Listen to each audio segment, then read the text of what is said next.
historic Peabody Hotel in Memphis for the APCE conference. And APCE used to be called the Association of Presbyterian Christian Educators. It's now Association of Partners in Christian Education. And so we're here in Memphis. We brought ourselves as well as a couple of volunteers from the church for a continuing ed event on Christian education. And we also presented a workshop while we were here this week. It was awesome. It was awesome. We learned a lot. And we've got to see a little bit of Memphis, and it's been a lot of fun. The church approves us to do continuing education every year because it's important that we're constantly trying to improve as leaders in the church. And so we have a budget for that. And so we attend conferences where we can learn from other people and hopefully bring things back to Nebraska that we can apply. And so we've attended a lot of workshops. I just got out of a workshop that I attended about mental health for youth. And I attended a workshop this morning about helping students go through the process of grief and lament.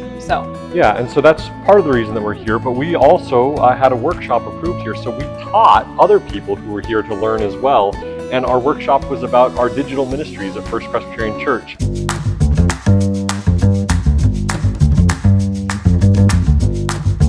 So you all signed up for a workshop called Sharing and Creating Quality Adult Ed Resources, and we're both going to share some of the adult ed resources that our church has created. And we shared a little bit about how we do that. We shared those resources with folks, and then we taught them how to make their own digital ministry resources for their adult education, and it was a great workshop. Yeah, it was a lot of fun. So I just switched the camera, and so that's the owl.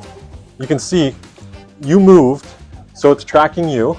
We had a good turnout, and it was fun. We recorded for spots in front of a crowd for the first time ever. Hello everyone, and welcome to yet another edition of the First Thoughts podcast. We're really grateful to serve a church that prioritizes education, Yes. Both Christian ed, but also education of our staff. And we're grateful for the continuing ed budgets we have that allow us to come to conferences like this. Thank you. Absolutely, thank you. We sign off by saying until next week, with all these things said and done, until next week, toodaloo.